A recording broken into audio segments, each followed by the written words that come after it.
Ce groupe d'amis donne un concert de musique chrétienne dans une église de Mascouche, au Québec. Mais attention, ici, rien de traditionnel.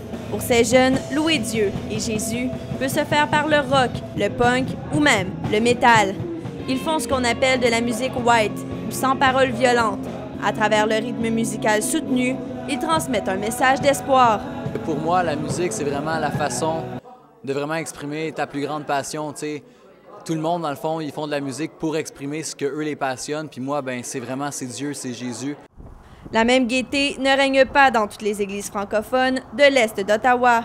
3 églises fermeront leurs portes suite à une réorganisation qui touchera 8 églises des secteurs Vanier et Overbrook. Le 27 décembre prochain, l'église de la paroisse Notre-Dame de Lourdes de Sirville ouvrira le bal des fermetures. D'ici l'été 2010, 2 autres suivront, parmi les églises Sainte-Anne, Marie Médiatrice et Saint-Charles-Borromée, qui fusionneront pour former une seule et unique paroisse. L'achalandage dans ces églises est en baisse, tout comme leurs revenus. Les gens viennent à l'église en termes de consommation. On appelle ça évidemment le sacrement de passage. Ils vont venir quand il y a des funérailles, ils vont venir quand ils ont besoin d'un baptême. Ce phénomène touche tout le Canada. Les sondages le démontrent, le nombre de chrétiens pratiquants est en diminution. Lors du recensement en 2004, plus de la moitié des Canadiens de 15 à 29 ans disaient n'avoir aucune appartenance religieuse ou n'assistaient à aucun service religieux. Entre les progrès de la science et les religions qui coexistent, beaucoup de jeunes ne savent pas quoi penser. C'est difficile de croire en quelque chose qu'on n'a jamais vu, jamais connu, juste comme on s'en fait parler et tout ça. Les jeunes, surtout les adolescents, ils se retrouvent à un point où ils se questionnent eux-mêmes et puis leur monde est pas mal chamboulé. Donc c'est vraiment une période de questionnement, comme je dis. Et donc ils savent pas trop par où regarder. Selon l'abbé François Kibwenge, parfois aussi, il s'agit d'une rancune pour les erreurs commises dans le passé. On a été blessés, moi aussi, par l'Église aussi.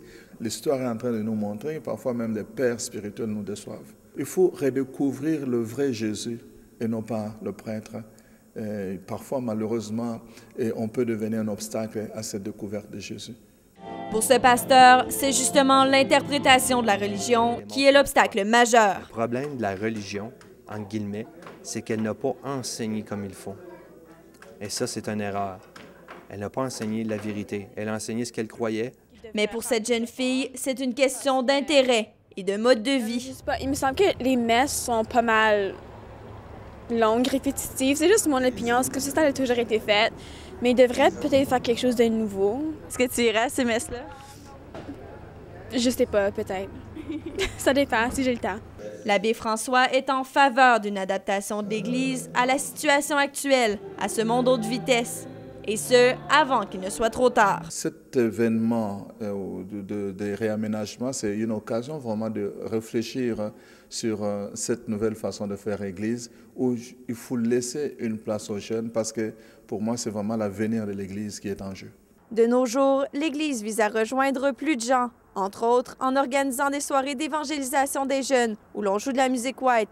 D'ici l'été 2010, 3 églises de la région fermeront. Mais pour ceux qui ont la foi, peu importe l'endroit ou la manière de célébrer Dieu, l'important, c'est que la famille reste unie. Marie-Charlotte Paquette, La Cité collégiale, Ottawa.